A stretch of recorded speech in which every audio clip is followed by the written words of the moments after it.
Pick up the tube of toothpaste sitting on your bathroom counter right now. Turn it over and read what is printed on the back, the part nobody actually reads on an ordinary morning. Sorbitol, sodium lauryl sulfate, hydrated silica, carrageenan, a dye listed only by a number. And somewhere on most tubes, a warning paragraph in small print that tells you if a child under 6 swallows more than what is needed for brushing, to contact a poison control center right away. Most of us have squeezed that tube every morning and night for years without ever reading that warning all the way through, and without ever asking what exactly is in the paste that goes into our mouths twice a day, every day, for an entire lifetime. And the cost of that tube? $6, $7, sometimes more for the kind with extra whitening or extra sensitivity protection, adds up across a household the same way every other small daily purchase does. Multiply it by every person in your family, every few weeks when the tube runs dry, every year for the rest of your life, and you are spending a real amount of money on something built from a fairly short list of genuinely simple ingredients, dressed up in a great deal of marketing. My name is Silas Miller. I am Amish, and I farm in Lancaster County, Pennsylvania. My wife has made the toothpaste this family uses for as long as I can remember, from 3 plain ingredients she keeps right in the kitchen cabinet. No plastic tube, no synthetic dye, no warning paragraph required, because there is nothing in it dangerous enough to need one. Today I'm going to show you exactly what those 3 ingredients are, why each one earns its place in the recipe, the simple method to make it yourself, and, because I will not leave this out, the honest, fair conversation about fluoride, since that is the one real difference between this recipe and what the dentist down the road generally recommends. And you deserve a straight answer rather than either side of that argument shouted at you. Let me start with the 3 ingredients, because understanding what each one does makes the whole recipe make sense rather than feeling like a mystery. The first is baking soda, plain sodium bicarbonate, the same box sitting in your refrigerator absorbing odors or in your pantry for baking. In a toothpaste, baking soda does 2 distinct jobs. It is mildly alkaline, which means it helps neutralize the acids in your mouth that come from food, from drink, and most significantly from the bacteria that live on your teeth and feed on the sugars left behind after you eat.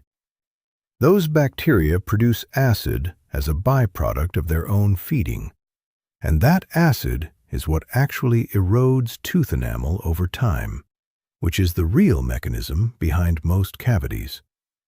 A more neutral, less acidic environment in the mouth is simply a harder environment for that decay process to take hold in. The second job baking soda does is gentle abrasion.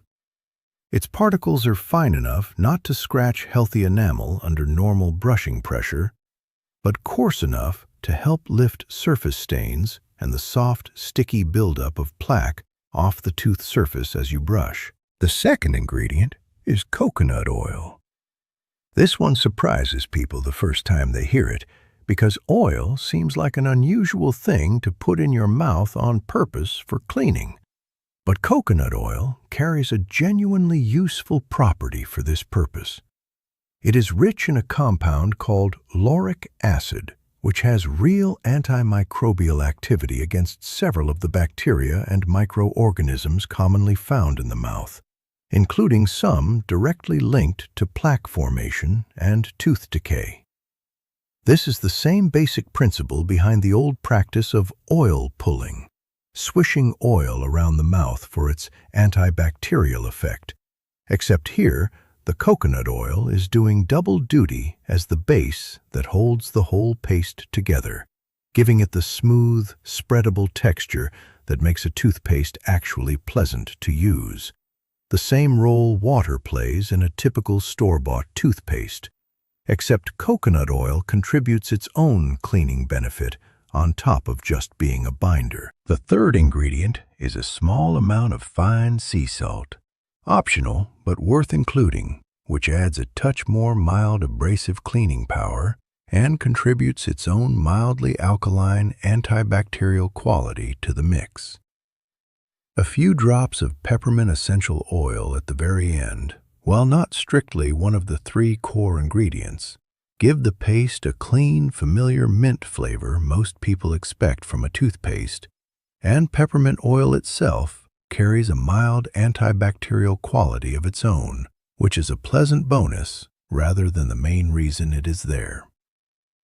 That is the whole formula: baking soda, coconut oil, a small amount of sea salt, a few drops of peppermint oil for flavor.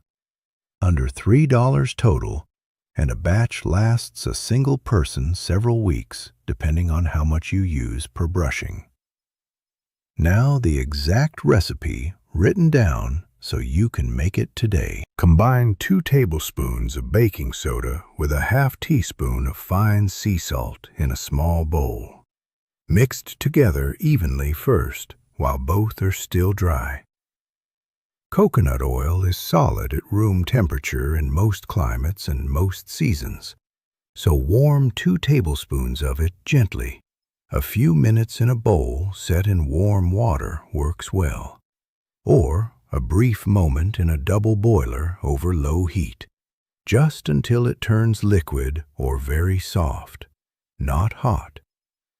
Stir the softened coconut oil into the dry baking soda and salt mixture until it forms a smooth, even paste, roughly the texture and consistency you expect from a tube of toothpaste, perhaps slightly grainier. Add 8 to 10 drops of food-grade peppermint oil, the kind sold for baking and cooking, not a concentrated essential oil meant for diffusing, since that strength would be unpleasant and unnecessary here, and stir until evenly distributed throughout the paste. Spoon the finished paste into a small glass jar with a tight lid. A short, wide mason jar works perfectly, or any small glass container you have on hand. Keep a small spoon, a wooden popsicle stick, or a designated small spatula specifically for scooping the paste onto your toothbrush, rather than dipping your toothbrush directly into the jar, which introduces bacteria from your mouth into the remaining paste and shortens how long it stays fresh. A note on consistency through the seasons, since this matters more with a coconut oil base than people expect. Coconut oil is solid at room temperatures below roughly 76 degrees Fahrenheit and liquid above that. In a cool bathroom in winter, your toothpaste will be quite firm, almost like a soft soap, and you may need to scoop a bit more deliberately. In a warm bathroom in summer, it can soften considerably or even become somewhat runny. Neither change affects how well it cleans your teeth. It is simply the nature of the ingredient, and most people who use this for any length of time stop noticing it entirely. Store the jar at room temperature, out of direct sunlight, and a batch made this way typically stays good for 2 to 3 weeks before the coconut oil base starts to lose its fresher qualities, though it remains safe to use well beyond that. Making smaller batches more frequently, rather than one large batch meant to last months, keeps the paste at its best and avoids any concern about it sitting too long. Now the honest conversation, and I want to give this real space rather than rushing past it, because I respect you too much to leave out the one place where this recipe genuinely differs from what most dentists recommend. This homemade toothpaste contains no fluoride. Fluoride is a mineral that, when present regularly in the mouth, has been shown through a great deal of dental research to help strengthen tooth enamel and meaningfully reduce the rate of cavities, particularly in children whose teeth are still developing. and in anyone of any age who is prone to cavities for reasons of diet, genetics, or dry mouth. This is not a minor or disputed point. It is one of the most well-supported findings in modern dentistry, and the American Dental Association and the great majority of practicing dentists recommend fluoride toothpaste for that reason. My family does not use fluoride toothpaste, and I want to tell you honestly why, rather than pretending there is no trade-off at all. We have always relied on a combination of factors beyond toothpaste alone.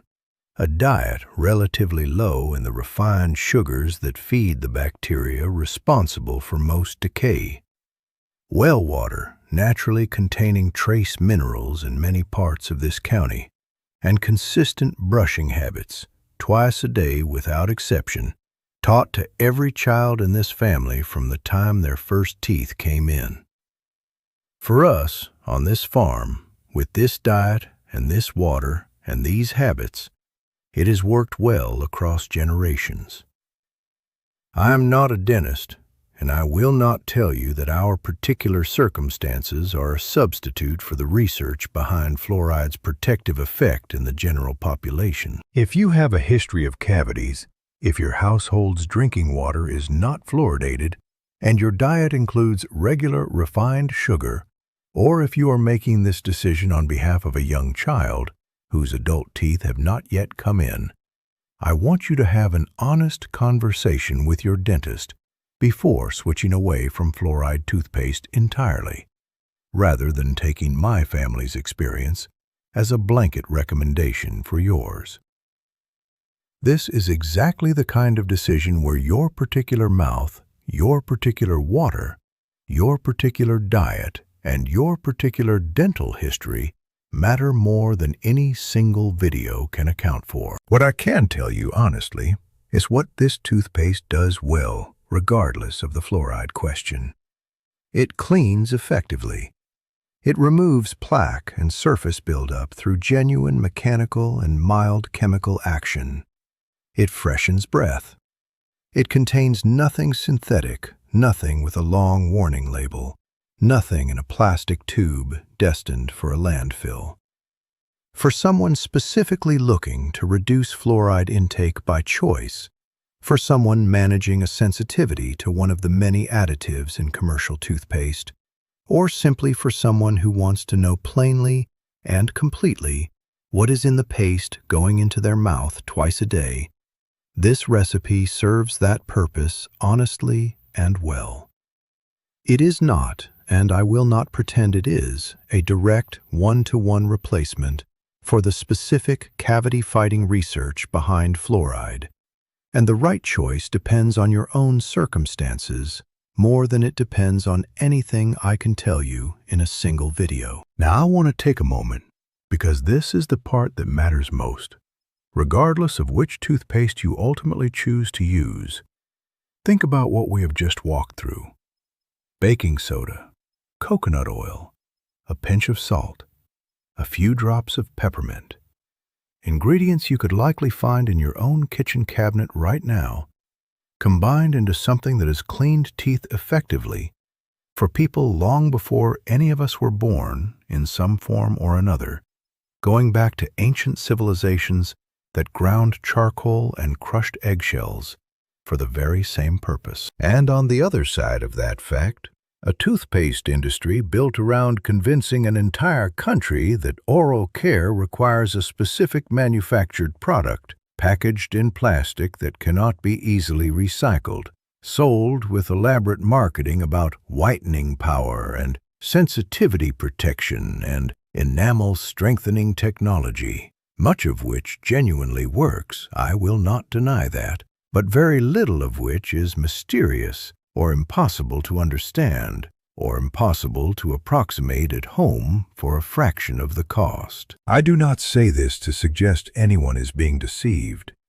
A great deal of commercial toothpaste, particularly the kind containing properly formulated fluoride, represents real, well-tested dental science, and I have just told you honestly that my family's approach carries a genuine trade-off in that specific area. But the basic cleaning action, the part that does the daily work of lifting plaque and freshening breath and supporting a less acidic, less hospitable mouth for decay-causing bacteria, has never required anything more complicated than what sits in my wife's kitchen cabinet, and there is no reason that knowledge should feel like a secret. It became one anyway, the same way so much of this old knowledge did, simply because there is a great deal of money in a tube you must buy again every few weeks, and very little money in a jar you fill yourself for pennies. So here is what I want you to do this week, with the honest caveat I just gave you firmly in mind. If you do not have particular dental concerns that call for ongoing fluoride use, and you would like to know plainly what is in the paste you use every day, mix the recipe. 2 tablespoons of baking soda, a half teaspoon of fine sea salt, 2 tablespoons of softened coconut oil, 8 to 10 drops of food-grade peppermint oil. Stir it together, spoon it into a small jar, and use it for 2 weeks alongside your regular brushing habits, paying attention to how your mouth feels.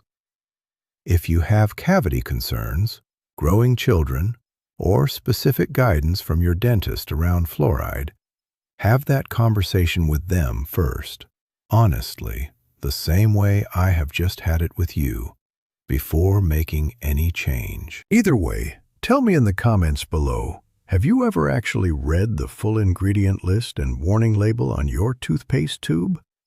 What did you find, and did anything surprise you? I read every single comment, and the conversations this channel has around these everyday products people have never thought twice about are some of the most useful exchanges that happen here. Next time, since we have been talking about the simple things we use every single day without much thought, I am going to show you the old way my family keeps wooden cutting boards and butcher blocks properly conditioned and free of bacteria, using nothing but mineral oil and beeswax, a habit that makes a good wooden board last for decades instead of warping and cracking within a few years the way an unconditioned one will.